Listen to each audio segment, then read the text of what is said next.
One thing I really appreciated about your Amy video, this speaks to me on a deep personal level, is how in that game she's trying to come to terms with like accepting all aspects of herself, like different parts of herself. And that's something that I had to realize is like, because you know, most of my streams are like have been kind of shit posty and stuff. I've been struggling, I guess, the last year with like the more like thoughtful, like I guess introspective part of myself that likes to take things seriously, but also like the part of me that just like stupid shit. Having a hard time accepting that I am both of those things. I don't love the direction of current Amy. I was not expecting to connect with that video that deeply, but man, you really hit it on the nail in that regard. I'm kind of surprised in a way a lot of people resonated with it because it was literally just me, like, so I wrote the script and I tried to organize my thoughts in such a way that I would be able to talk about everything sort of in a coherent way and touch on what thoughts I had about Amy at the time as a character. And honestly, I do get what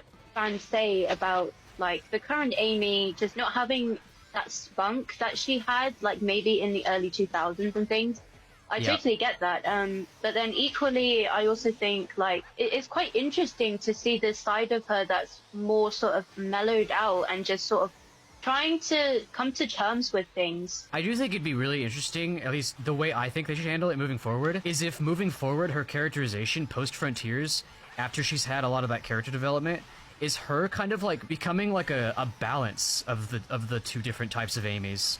Like the early 2000s Amy and the modern, more mellowed out one. Maybe not fawning over Sonic all the time, but definitely bringing back like some of her spunk, and maybe showing that she does have feelings for Sonic, which I do wish was more reflected in Frontiers, because it almost does make her feel like a different character. But again, that could just be part of like that part of her character arc, where it's her trying to like, pretty sure you said this in your video, but it's like she's subconsciously, I guess, suppressing that part of herself because maybe she feels ashamed of it.